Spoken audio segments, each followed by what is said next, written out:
Welcome to the Brass and Woodwind Shop. Anything that sticks out on an instrument tends to get damaged, and key guards on saxophones stick out and they get damaged a lot.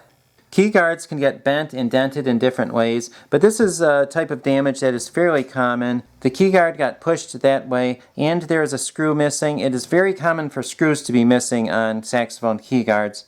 So I'm going to need to straighten out this key guard and also straighten out the key guard brace right here so that the two can meet. Then I need to put the screw in. The key guard has been shifted out of place and you can see that these do not line up. This is the key guard brace and it probably got bent, and then the key guard also probably got bent the other direction. So I'm going to have to move the key guard back into place and straighten that out, and then also straighten out that brace so that the two meet, so that I can put the screw in there without it causing tension on there.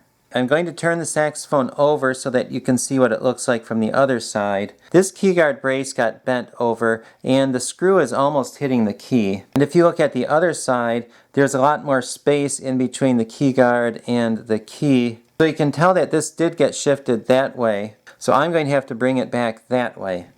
To do that, I can use pliers or a rawhide mallet. These pliers are both smooth jawed. This is called a duckbill pliers and it has smooth jaws on the inside so that you do not do damage. This one also has smooth jaws, but it's smaller. You can also use a rawhide mallet to tap this back into place. I'm going to start with the rawhide mallet, and you may think that this might do damage on this, but if you hit it in the right place, like right there where the corner is, the metal is stronger and it should push it back without it damaging anything at all. Something you have to be careful of is these solder joints can often come loose when you tap it, but they can also come loose with the pliers. Keep an eye on that while you tap to see if they're coming loose, and also realize that you may just need to do a solder job on one of these braces. Metal on key guard braces usually is quite soft, and it does bend fairly easily usually on most brands of instruments. Some of them are a little harder, and they're a little harder to bend without damaging things, but these ones probably will bend without causing any problems. And also, you can use your hands when you bend this. You can see that this part of the key guard is way too low, so I'm going to bend that up with my hands like that.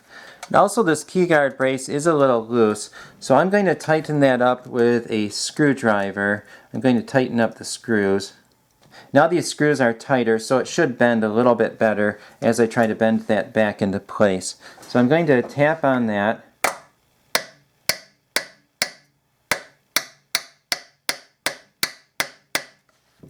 Okay, you can see that this is starting to get more straightened out. This part of the key guard is getting closer to the brace, but I can tell that the brace was pushed in.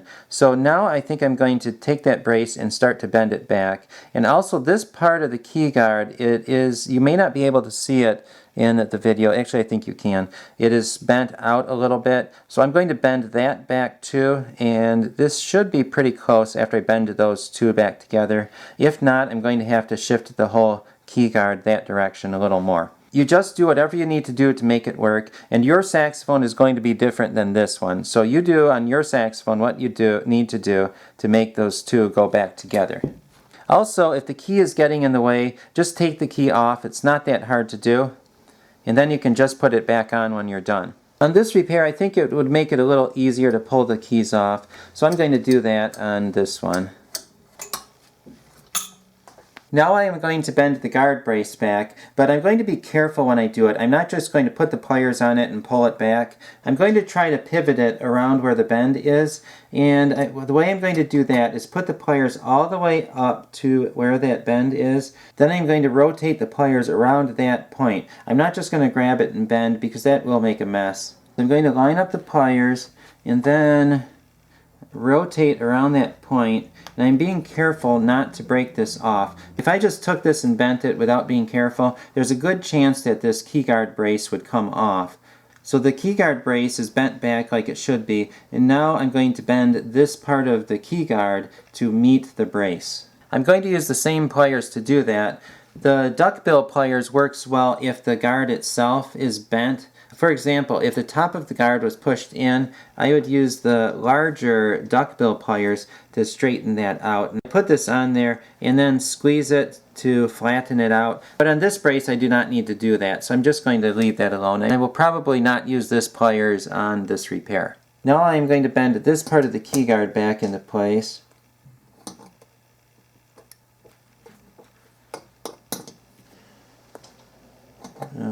Okay, well that's a little closer. These are getting pretty close together, so I'm just going to finish up with the keyguard brace, and again I'm being careful to bend it around that one point. Now these are lined up this way, but if you look at it this way you can see that they're not quite lined up yet. So I'm going to push this with my hands. It should be fairly easy to do. Now that is lined up, so I can put the screw in. Here's my little drawer of keyguard screws. I have Bundy, Selmer, and Yamaha that I usually keep in stock. And then I have a whole bunch of miscellaneous ones in here. Keyguard screws should be fairly short so that they do not run into the key. You do not want the screw to be too long because then the end of the screw will run into the key. So make sure the end of the screw is free of the key and that the key will not hit the screw. You can get the guard screws and the tools mentioned in this video from Allied or Freeze Tools. I will leave the link in the description below. I hope this video has been helpful. Please subscribe for more band instrument repair videos.